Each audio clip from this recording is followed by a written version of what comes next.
नमस्कार, मैं हूं नागनाथ बाबर और आप देख रहे हैं इन 24 न्यूज। आज हम इस वक्त वेस्टर्न रेलवे के उमरोली स्थानक पर खड़े हैं, जबकि सालाना करोड़ों रुपए के बजट से रेलवे अपनी सुविधा यात्रियों को मुहैया करती है। लेकिन अगर देखा जाए तो विरार से लेकर डाहनु तक काफ़ी स्टेशन है, उसी के बीच में वैतरना से लेकर डाहनु तक जो भी स्टेशन है, जितनी भी स्टेशन है, वहाँ पर सुविधा से वंचित है। कोई भी सुविधा सही तरीके से नहीं, ना इंडिकेटर सही है, ना प्लेटफॉर्म सही है, ना पानी पीने का कोई व्यवस्था है, ना शौचालय की व्यवस्था है। कोई भी व्यवस्था सही नहीं है। लेकिन रेलवे करोड़ों का बजट देकर अपना काम केवल कागजों पर ही करती है, ऐसा नजर में आ रहा है। आज हमारे साथ में काफ़ी ग्रामस्थ यहाँ पर खड़े हैं, काफ़ी जानकार लोग खड़े हैं। उनसे जानना चाहेंगे आखिर क्या होना चाहिए, किस तरह से सुविधा होना चाहिए, या इस सुविधा मिलने के समय में किस तरह से भ्रष्टाचार हो रहा है, ये भी इनसे जानने की कोशिश करेंगे। सबसे पहले हम जाएंगे इनके पास, जानना चाहेंगे कि इस स्टेशन पर या फिर डाहनु से लेकर वैतरना तक क्या क्या सुविधा, क्या क्या प्रॉब्लम्स है, ये आप बताएंगे। प्रथम आपका नाम? प्रथमेश प्रभु तेंदुलकर, डाहनु वैतरना प्रवासी सेवाभावी संस्था का मैं जॉइंट सेक्रेटरी हूँ। लगभग यहाँ हम देखेंगे कि पिछले 20 सालों से यहाँ कोई तरक्की नहीं हुई है। जो जैसे देखा जाए लास्ट 20 ईयर से ये लोग हमारे पास से सबर्बन टैक्स करके ले रहे हैं, पर as compared to suburb services हमें नहीं मिल पा रही है। जैसे कि आप देखेंगे पैसेंजर एमिनिटीज होती है, जो बेसिक एमिनिटीज होती है, प्लेटफॉर्म पे शेड होनी चाहिए, कुछ पीने के पानी की सुविधा होनी चाहिए, स्वच्छता गृह की सुविधा होनी चाहिए। उसके अलावा जो कुछ बेसिक एमिनिटीज़ है, जैसे कि हम लोग बोलेंगे कुछ महिलाओं के लिए कुछ नए स्कीम आ रहे हैं, कुछ ऐसे आ रहे हैं, इसकी यहाँ पे बहुत सी दिक्कत हो रही है। और उसके बारे में हम लोग पिछले 8-10 साल से उसके ऊपर हम वेस्टर्न रेलवे से कम्युनिकेशन कर रहे हैं, फिर भी उनको हमें वो स्टीरियोटाइप आंसर मिल रहे हैं, ना कि कुछ जनरली यहाँ पे ग्राउंड रेलवे कुछ भी नहीं हो पा रहा है। तो ये बहुत दिक्कत है। जब तक लोगों को ये पता चलेगा कि यहाँ पे ये एमिनिटी थी, ये ऐसे आने वाला था, तब तक वो कोई आता है, कोई कॉन्ट्रैक्टर बोलेंगे रेलवे के जो कुछ होते हैं, वो अपने आप कुछ ऐसे काम में कुछ गफलत करके निकल जाते हैं। बाद में सबको पता चल जाता है कि ऐसे ऐसे यहाँ पे काम हो रहा था और इसमें भ्रष्टाचार हो चुका है। तो इसके बारे में अभी आवाज़ उठाने की कोशिश हो रही है और ये आवाज़ आज हम उमरोली स्टेशन से उठा रहे हैं। Thank you. आपने सुना अभी कि किस तरह से इन्होंने जानकारी दी है, क्या क्या कमी है, ये बताए। हमारे साथ में उमरोली गांव के सरपंच भी यहाँ पर मौजूद है, उनसे भी जानना चाहेंगे। वो यहाँ के स्थानिक है और उनके गांव में उमरोली स्टेशन है। मैडम, आपका नाम? मेरा नाम है रश्मि राजेश पाटिल। मैं उमरोली गांव की सरपंच हूँ और यहाँ पे उमरोली गांव 29 मई 2000 साल को इस प्लेटफॉर्म का ओपनिंग हुआ और उस वक्त से यहाँ पे जो असुविधाएं हैं, आज बोलते हैं कि महिलाओं के लिए बहुत सारे ऐसे दिक्कतें रहती है कि जैसे टॉयलेट है या फिर पानी की समस्या है, वैसा कोई भी ऐसी योजना यहाँ तक पहुँची नहीं है। और आज सरकार की तरफ से जो निर्भया फंड जो आप बताते हैं, उसमें जो हर एक प्लेटफॉर्म पे जो कैमरा लगना चाहिए, आज उसका भी कोई प्रोविज़न नहीं है। इसलिए हमारी जो महिला आज उमरोली स्टेशन से 2000 या 3000 तक महिला रोज़ डेली जो यात्रा करती है, वो उनके लिए कितना ये सुरक्षित है, आप ही बताइए। कि अब महिला जो कुछ होने के बाद क्या बोलेगी, हम क्या उनको जवाब दे सकते हैं कि महिला की सुरक्षा के बारे में।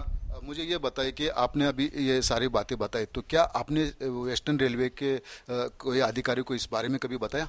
जी, अधिकारियों को सब बताया है, लेकिन कोई अभी तक कोई जवाब नहीं आया है इसके बारे में। इसलिए हम फिर से आपसे अनुरोध करते हैं कि इस बारे में आप फिर से जांच कीजिए कि क्या समस्या है, कि हम महिलाओं की ये समस्या कब दूर होगी। देखिए, महिलाओं के लिए जो होना चाहिए, यहाँ पर शौचालय होना चाहिए, पीने का पानी होना चाहिए, साफ़ सुथरी जगह होना चाहिए, वो नहीं है। अभी इन्होंने जो सरपंच मैडम है उन्होंने बताया। अब हम जाएंगे इनके पास, जानते हैं कि ये किस तरह से जानकारी देते हैं। आपका नाम? मैं राजेश पाटिल, इस गांव की जो स्कूल है उसका मैं अध्यक्ष हूँ। इस उमरोली स्टेशन की जो स्थापना 17 साल पहले हुई है, उस दिन से लेके आज तक यहाँ पे बड़ी बड़ी घोषणाएं की जा चुकी है कि सबसे बेहतर स्टेशन विरार के आगे वैतरणा से लेके दहानू तक जो भी 5-6 स्टेशन है वो बहुत ही बेहतरीन और डिजिटल बनाया जाएगा। इस तरह के बड़ी बड़ी घोषणाएं हुई तभी से लेके 17 साल तक। अगर आप आज आए हैं, हम आपको दिखा दूं यहाँ पे क्या सुविधा ये हुई है। हर एक यात्री यहाँ पे चिंतित है, यहाँ से आना जाना यात्रा करे कि नहीं करे। आज यहाँ पे प्लेटफॉर्म जो दिख रहे हैं 17 साल बाद, वो आपको बताओ ये कुछ ही महीनों पहले हुए हैं। अदरवाइज ये ट्रेन से हमें कूदना पड़ता था, उतरने की ही ढंग से बोर्डिंग नहीं हो पाती थी, वो सुविधा यहाँ पे नहीं हुई थी। इसके बावजूद आप जिस क्वालिटी की आज हमारे प्रभु साहब बात कर रहे हैं, मैं अनुरोध कहूँगा उनके जो भी सेक्रेटरी है वो यहाँ पे आवे, वैतरणा से लेके दहानू तक यहाँ की सिचुएशन को समझे। आज ये जो सब हमारे गाय भैंस ये बकरियां है वो भी बेहतर जिंदगी जीते हैं इस यात्रा के दौरान, लेकिन यहाँ से विरार या वसई या बोरीवली जाना हमें मुश्किल हो गया है। अभी ये क्वालिटी जो हम बात कर रहे हैं अभी भी लगी भी नहीं, आधी तो पेवर ब्लॉक लगी भी नहीं है प्लेटफॉर्म पे। प्रभु साहब ने अच्छी योजना बनाई कि सबकी लेवल आप ऊपर कर दो, सुविधा अच्छी होनी चाहिए। आधे पेवर ब्लॉक तो लगे भी नहीं है, तब तक उखड़ना भी चालू हो गए है। So this type of work हम कहाँ लेके जा रहे हैं, तो ये सब चीज़ों पे ध्यान देना चाहिए। इसके बावजूद कागज पे, जरा हमारे भाई साहब ने बताया, कागज पे बताया जाता है ये चाहिए, पानी चाहिए, टॉयलेट चाहिए, हर एक चीज़ है। उसके अंदर अगर हम अभी अनुरोध करूंगा जो भी उनके ऑफिशियल्स होंगे कि आप उस टॉयलेट में जाके दिखाइए, हमारी तरफ से 5,000 हम देंगे, वहाँ का यूज करके देखिए, आप एक गिलास पानी वहाँ से पी के दिखाइए। तो ये जो अवस्था है आज एक लोग ने ये भेड़ियों के साथ बर्ताव कर रहे हैं हमारे पॉलिटिशियन, ऐसा हमें लग रहा है। और हम अभी आंदोलन की तैयारी में है। आप चैनल वाले जैसे हमारे भाई जैसे सब लोग हम इकट्ठा होके हम ये जंग छेड़ेंगे, इसमें अभी कोई संदेह नहीं। देखिए प्रभु साहब रेल मंत्री, अगर आप चैनल देख रहे हैं तो इन लोगों की समस्या को आपको ध्यान देना पड़ेगा। आप मंत्री है इस खाते के और आपको एक इन्होंने जो जानकारी दी है आप इस पर ध्यान देना चाहिए। आपका नाम? नमस्कार, मैं नितिन वजय, अध्यक्ष प्रवासी उमरोली प्रवासी संगठना, और इसके नाते मेरा जिम्मेदारी है। मैं श्री अपने पूर्व सांसद श्री रामबाबू नाइक का मैं शुक्रिया अदा करना चाहता हूँ का सब उमरोली परिसर के लोगों का उन्होंने सपना पूरा किया और 2000 में उन्होंने उमरोली रेलवे स्थानक का निर्माण किया। आज 17 साल हो गए, लेकिन जो एम्यूनिटीज चाहिए रेलवे स्टेशन की वो अपने को पूरी क्या आधी भी नहीं है। आज जो रेलवे की अप डाउन जो गाड़ी की हमारी मांग है, सुबह की शटल जो कि विरार और डाणू के शेड्यूल में है, लेकिन उनका अभी स्टॉपेज नहीं है। सुबह की पहली शटल, उसके बाद बलसाड़, अब उसके बाद आने वाली मुंबई से आने वाली डाउन पैसेंजर जो कि दोपहर में आती है, और रात की 11:20 की शटल, ये शेड्यूल में होते हुए भी उसको स्टॉपेज नहीं दे रहे। आज 17 साल से हर दिन में रोजाना बढ़ोतरी हुई है। प्रवासी की बढ़ोतरी होने के बावजूद भी आज हमारी ये मांगे आज 17 साल के बाद भी पूरी नहीं हुई है। उसके बाद जो एम्यूनिटी चाहिए उसके लिए हमने ऊपर मंत्रियों तक हमने पत्र व्यवहार किया है। उनका जवाब नेगेटिव आता है, जो कि उनका हमको ऐसा लगेगा क्या ये स्टेशन से जो दिल्ली अहमदाबाद जो सब स्टेशन ये जाती है, ट्रेन जाती है, उसका हमको कुछ तो रोकना पड़ेगा या तभी उनकी आंखें खुलेंगी। ऐसा करने के बाद ही मुझे लगता है कि रेलवे प्रशासन को जाग आएगी। तो हमारा अनुरोध ऐसा है कि जो हमारी मांगे जो जायज़ है वो हमको पूरी होनी चाहिए, और हमने उसके लिए जो चाहिए उनको लेटर में लिख के दिया है। अभी भी उनका प्रोसेस चालू है, लेकिन अभी भी उनका नेगेटिव ये संदेश आता है जो कि पूरी नहीं हो रही है। देखिए किस तरह से फास्ट ट्रेन यहाँ से गुजरती है और लोग देखते रहते हैं, लेकिन यहाँ रुकती नहीं है। तो उनकी ये मांग है कि जो भी ट्रेन जाती है तो उसका थंबा यहाँ होना चाहिए, उनका स्टॉप यहाँ होना चाहिए।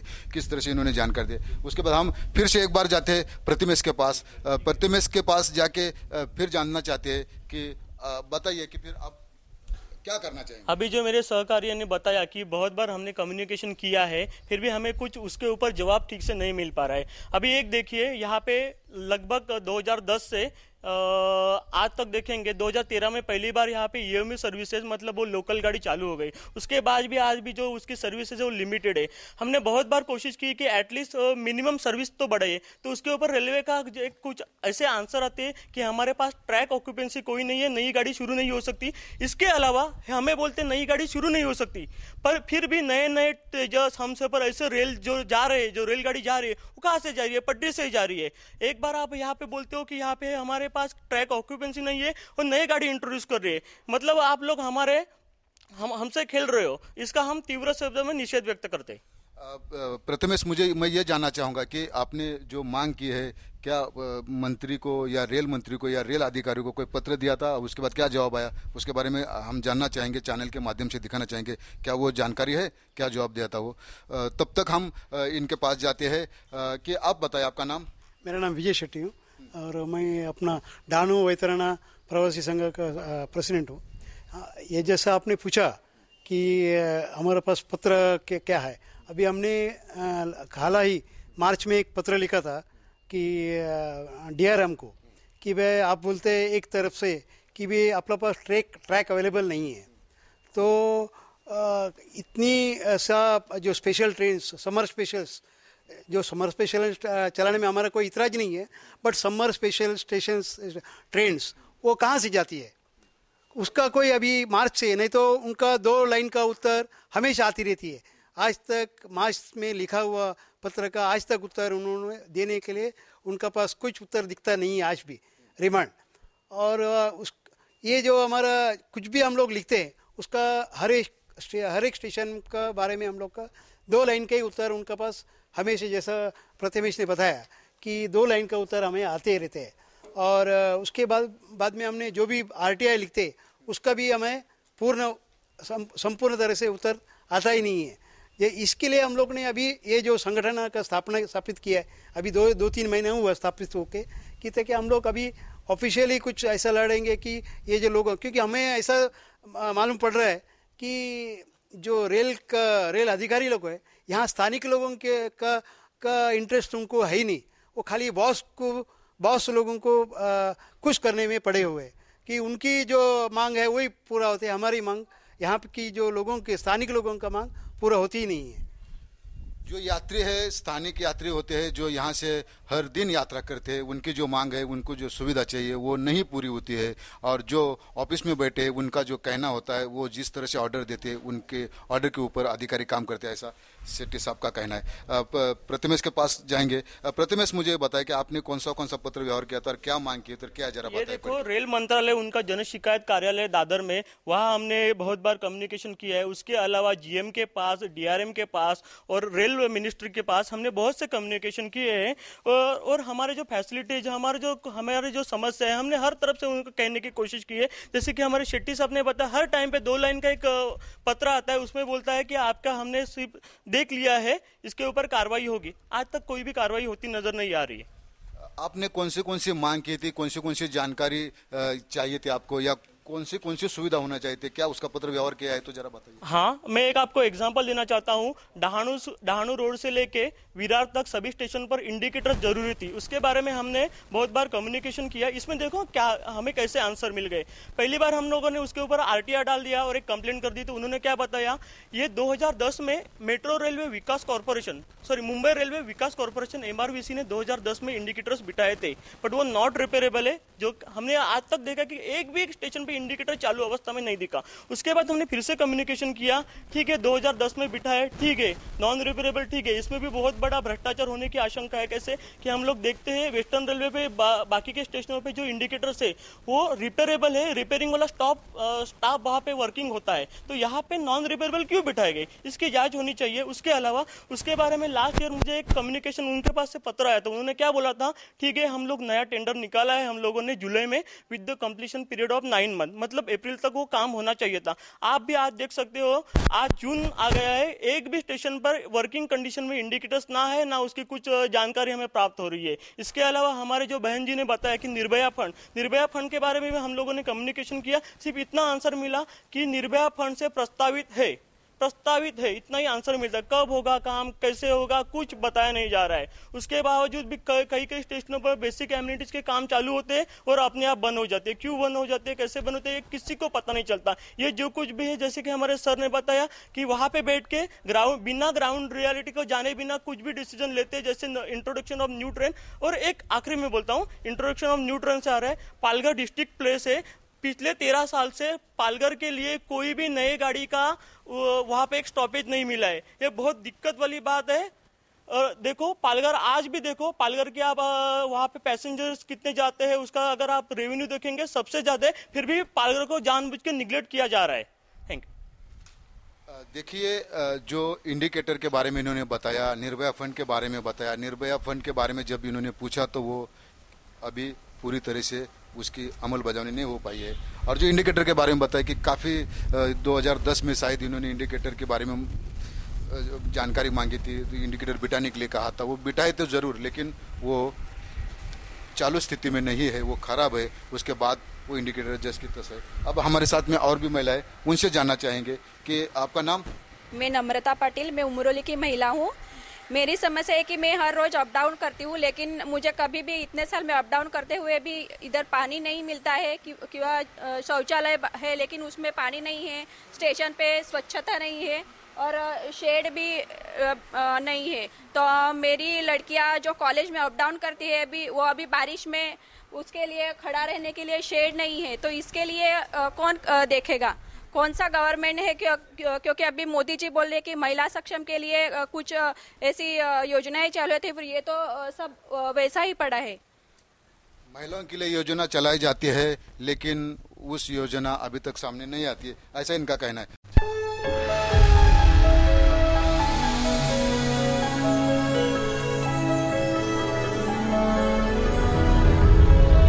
तुझे यहाँ से शहर कैसा दिखता है? बहुत छोटा नजर आता है ये शहर। खुद को बड़ा करेगा ना तो ही शहर छोटा नजर आएगा।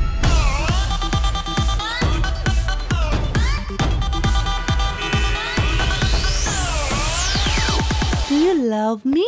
Of course I do यार, ये भी कोई पूछने की बात है क्या? अच्छा, शर्ट निकालो अपनी।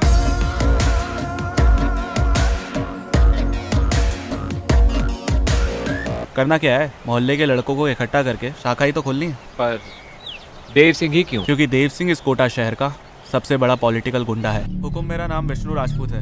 तुम जैसे युवा कार्यकर्ताओं की तो हमारे संगठन को जरूरत है।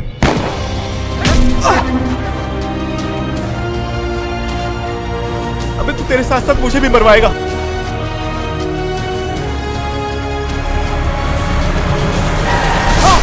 नदी में पत्थर फेंकने से कुछ नहीं होता विष्णु, वो बस इतनी बड़ी नदी में डूब जाता है। छाया पाटील, मी उमरोळी गावची महिला आहे। उमरोळी गावात स्टेशन झाल्याला 17 वर्ष झाली। 17 वर्षापासून मी बघते जसंच्या तसं स्टेशन आहे, फक्त लादी बसवणं हे काम चालू आहे। म्हणजे बाहेर जे दिखाऊपणा आहे तो चालू आहे, पण पाण्याच्या समस्या आहेत। आमच्या मुली शाळेत जातात, सुना कामाला जातात, त्यांच्यासाठी टॉयलेटची समस्या आहे। दादरहून येणाऱ्या, चर्चगेटहून येणाऱ्या 2-2 तास प्रवास करणाऱ्या महिला इकडे उतरल्यावर त्यांना टॉयलेटची सोय नाही, पाण्याची सोय नाही, त्या ही समस्या सांगण्यासाठी मी इथे। महिलाओं की जो समस्या है वो काफ़ी इधर बताई जा रही है, और केवल उमरोली स्टेशन ही नहीं, वैतरणा है, सपाल है, केलवे है, पालघर है, उमरोली, बोईसर, वानगांव और डानू, ये सारे जो बीच में जो स्टेशन है, इस सारे स्टेशनों पर यही समस्या है, यही दिक्कत है। अभी हमारे साथ एक व्यक्ति है, उनसे जानना चाहेंगे क्या समस्या है और क्या होना चाहिए। मेरा नाम है प्रभाकर पाटिल और मैं यहाँ का रहने वाला हूँ, बाजू में रहता हूँ। और इतने साल से गाड़ी चालू है, इधर स्टेशन हो गया है, तो इधर रेलवे स्टेशन में कोई भी सुविधा नहीं उपलब्ध है। साइड में रास्ता नहीं है, बाजू में दीवार नहीं है, और उसके बाद में जो गाड़ी इधर रुकता है वो शटल है, मेमो है, और अभी रुक रहे हैं वो है लोकल, तो उसमें का सब गाड़ी रुकना मांगता है। शटल है वो जो शटल चालू है डहानू से विरार तक या दादर तक, वो सब गाड़ी यहाँ रुकना चाहिए।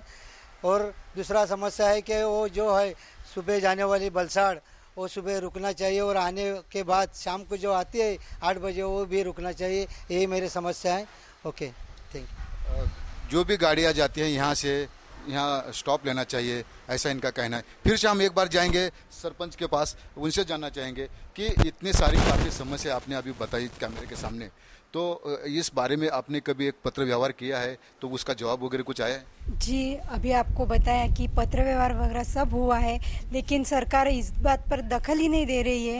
हमारी समस्या तो बहुत है, लेकिन इसके लिए आपके माध्यम से अब सरकार से बात कीजिए कि अब ये जो सुविधाएं हमको नहीं मिल रही है, इसके बारे में आप ऊपर तक पहुँच के इसका जवाब लीजिए। यही मैं आपसे अनुरोध करना चाहूँगी। इनका कहना है कि अपने चैनल के माध्यम से, इन 24 न्यूज़ के माध्यम से सरकार तक इनकी बात पहुंचाई जाए। हम फिर से अब जाएंगे इनके पास। आप बताएं कि एक्चुअली होना क्या चाहिए। अभी बेसिकली मैं एक संक्षिप्त में बोलना चाहूँगा इस माध्यम से, चैनल के माध्यम से। अभी ये पालघर डिस्ट्रिक्ट जो नए अभी बने हैं, इस डिस्ट्रिक्ट में पालघर और बोईसर जो बहुत महत्वपूर्ण स्टेशन है MIDC पॉइंट ऑफ व्यू और रेवेन्यू पॉइंट ऑफ व्यू, और उमरोली ऐसा स्टेशन है जो दोनों के बीचों बीच है। आज यहाँ पे जो डेवलपमेंट अगर आप देखोगे करीबन 800 से 900 एकड़ ऑफ लैंड ये अंडर कंस्ट्रक्शन है। यहाँ पे जो रेसिडेंशियल कॉलोनीज बन रही है, मैं इस चैनल से मैं बताना चाहूँगा कि जो इस बात पे कोई भी गौर नहीं कर रहा है, यहाँ पे जो 2 से 3 हज़ार लोग आवाजाही जो कर रहे हैं, वो कुछ ही समय में लोगों की संख्या 1 लाख तक जाने वाली है। क्योंकि यहाँ पे जो आप डेवलपमेंट देख रहे हो, और ये डेवलपमेंट के वजह से ये उमरोली स्टेशन का जो महत्व है वो बहुत ही ज़्यादा अभूतपूर्व रूप से ऊपर जाने वाला है। अभी यहाँ का रेवेन्यू अगर टिकट के माध्यम से इतना जाता है, तो आज जो बड़े बड़े स्कीम्स है, बहुत बड़ी बड़ी योजनाएं है, एक भी अगर सही ढंग से इसका अगर अमल हो जाए तो मुझे लगता है जो बोरीवली स्टेशन बना हुआ है, अंधेरी स्टेशन बना हुआ है, उसी तरह का मैं नहीं अनुरोध करूँगा, लेकिन उससे 50% भी अगर ये स्टेशन यहाँ पे बनता है, इंडिकेटर आते हैं, पीने की सुविधा होती है, पानी पीने की भी सुविधा होती है, या तो अच्छे अच्छे पेवर ब्लॉक यहाँ पे रखते हैं, वो जहाँ कचरा डालने के लिए कुछ कुंडियाँ वहाँ पे अगर रखते हैं, स्टेशन नीट एंड क्लीन अगर यहाँ पे रखते हैं, तो मुझे लगता है लोगों को और कोई भी सुविधा ज़्यादा नहीं चाहिए। ये बहुत ही साधारण और बेसिक ज़रूरतें हैं जो हम यात्री आपसे चाहते हैं। मैं इस माध्यम से जो भी ऑफिशियल्स है रेलवे के, उनको मैं अनुरोध करूंगा, आप यहाँ पे आइए। प्लांटेशन तो करते हैं, उनके पानी मारने वाला यहाँ पे कौन है? आप यहाँ पे अभी ये ओपन ट्रैक है, यहाँ पे बैरिकेड्स दोनों बाजू नहीं है, कई बार गाय भैंसे ऐसे आवाजाही होते हुए कभी एक्सीडेंट हो जाता है, एक हफ्ता यहाँ पे पड़े रहते हैं, लोगों को चलना मुश्किल हो जाता है। तो ये जो प्रॉब्लम्स है, ये अगर अपने इसके ऊपर वाले अफसर भी अगर इस पे ध्यान दे, तो ये DRM या उस लेवल तक की प्रॉब्लम भी नहीं है, यहाँ का प्रॉब्लम में सॉल्व हो सकता है। मैं आपको कहना चाहता हूँ, बॉम्बे में या विरार और उसके आगे जो कीड़े मकोड़ों की तरह लोग जीते या लोकल में जो यात्रा करते हैं, अभी तक तो वैसी स्थिति नहीं है, लेकिन ये ऐसा ही रहा तो वो स्थिति भी आने में कुछ ही समय लगने वाला है, जो हम नहीं चाहते हैं। यहाँ का यात्री बहुत ही समझदार है, बहुत ही पेशेंस रखता है, लेकिन अभी पेशेंस की शायद हद हो गई है। तो मैं इस माध्यम से हम आपको कहना चाहते हैं, हमारे चेयरमैन साहब है, हमारे जॉइंट सेक्रेटरी साहब है, उनके कंधे से कंधे लगा के हम अभी लड़ेंगे। अभी हम कानून व्यवस्था हाथ में नहीं लेना चाहते। हमारे भाई साहब बोले कि हम रेल रोकेंगे, हमें वैसा नहीं करना है कोई भी, क्योंकि ये हमारी प्रॉपर्टी है, हमें इसे नुकसान नहीं करना है। लेकिन अगर हमें अपना हक भी अगर मिलता नहीं होगा, तो हम यहाँ पे अफसरों को आना तो जरूर बंद कर देंगे। जिस तरह से मुंबई शहर में भीड़ है, काफ़ी यात्री ट्रेन में कीड़े मकोड़े जैसे यात्रा करते, ऐसा इन्होंने कहा। लेकिन ये जो सबर्बन है, यहाँ पर अभी उस तरह की दिक्कत नहीं आई है, इसलिए समय जाने के पहले ही अगर सुविधा मुहैया की जाए, जिस तरह से ट्रेन की संख्या बढ़ाई दी जाए, तो आगे आने वाले समय में उस यात्रियों को तकलीफ नहीं उठाना पड़ेगा। हमारे साथ में और अब जो व्यक्ति है जिन्होंने जानकारी दी थी, फिर से उनके पास जाएंगे। आप बताइए। मेरी मंत्री महोदय से प्रार्थना है, विनम्र अनुरोध है, हमारी जी मांग है कि आज 17 साल के बाद भी आज फ्लैग स्टेशन है, इसका दर्जा बेस स्टेशन में होना चाहिए। और बेस स्टेशन, क्योंकि हम जब भी जाते हैं, जब भी समस्या लेके जाते हैं, तभी ये बोलते हैं, सब ऑफिसर्स बोलते हैं ये फ्लैग स्टेशन है, तो अभी ये बेस स्टेशन में होने के बाद ही तो हो सकता है। तो हमारी प्रथम मांग है कि ये जो बेस स्टेशन का दर्जा दिया जाए, और जो आज यूटीएस प्रणाली है, यूटीएस प्रणाली यहाँ पे लागू किया जाए, जो कि दीवा स्टेशन की या सेंट्रल लाइन की हमें टिकट नहीं मिलती है, हमें पालघर या बोईसर जाके टिकट निकालना पड़ता है, और यहाँ की आमदनी में कम दिखाई देते हैं, जो कि आज तक आमदनी में 2 लाख से बढ़ोतरी से भी ज़्यादा बढ़ोतरी हुई है। उसके हिसाब से यहाँ पे जो बेस स्टेशन का दर्जा चाहिए वो देना चाहिए। मंत्री महोदय प्रभु साहब से मेरी विनम्र अनुरोध है कि उन्होंने ये सब मांगे जो जायज़ है वो पूरी करनी चाहिए, और उमरोली स्टेशन को बेस स्टेशन का दर्जा देना चाहिए। धन्यवाद। मंत्री महोदय ने इधर ध्यान देना चाहिए और जो लोगों की मांग है उसको पूरा करना चाहिए। और इस वक्त के लिए हम यहीं पर रुकते हैं। इस वक्त लेंगे एक छोटा सा ब्रेक, फिर मिलते ब्रेक के बाद। ब्रेक के पहले हम जिस सवाल को लेकर गए थे, फिर उस सवाल पर आते हैं। जानते हैं आपने जिस तरह से प्रथमेश जो जानकारी मांगी या जो पत्र व्यवहार किए शासन को, रेल मंत्रालय को, कि सुविधा के बारे में क्या चाहिए, तो क्या उस बारे में क्या जवाब आया आपको और क्या आपने कहा था? जो उनके पास से जवाब आया है थ्रू लेटर, मैं आपको पढ़ के ही दिखा रहा हूँ। देखो, existing train indicators of station from Vaitarna to Dahanu road where installed by MRVC in the year of 2010 and this indicators can not be repair.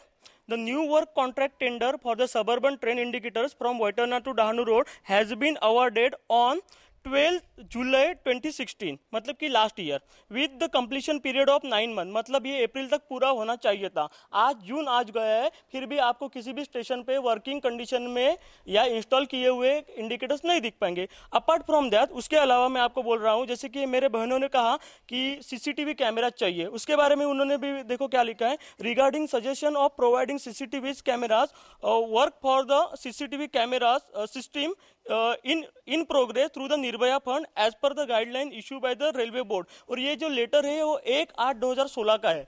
उस दिन से आज तक हमें सिर्फ लेटर पे लेटर दिए जा रहे हैं, उसके बारे में उसका प्रोग्रेस क्या है कुछ भी नहीं बता रहे। Thank you. देखिए, केवल पत्र के ऊपर पत्र दिया जाता है, लेकिन उसके क्या होने वाला है और क्या होना चाहिए उसका जवाब नहीं आता है। फिर से हम शेट्टी साहब के पास जाएंगे, जानना चाहेंगे। अब बताइए अभी। हाँ, एक तो पॉइंट ऐसा रह गया है कि ये जो इंडिकेटर है उसमें जो पहला जो इंडिकेटर जो रिजेक्ट हुआ है, जो बिना वर्क किए रिजेक्ट हुआ है, उसका कॉस्टिंग का जो हम लोग को जो RTI से आया है वो 1 करोड़ 10 लाख का है।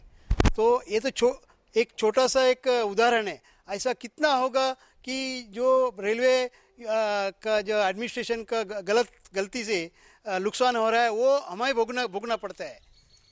ये जो इंडिकेटर के बारे में आपने बात कही, वो कितने स्टेशनों के बीच का जो इंडिकेटर जो खराब है? डहाणू से वैतरणा तक, केवल डहाणू से वैतरणा तक का हम लोग ने किया है। और पहला कहाँ डहाणू से वैतरणा था, और जीना जो बोल रहे हैं ना वो उमरोली में लगा भी नहीं था, बाकी स्टेशनों में लगा था, वो वर्किंग में हुआ ही नहीं एक दिन भी। और उसके बिना उसका 1 करोड़ रुपया 10 लाख का खर्चा हुआ। ऐसे ये तो छोटे छोटे उदाहरण है, ऐसे कितना उदाहरण होंगे।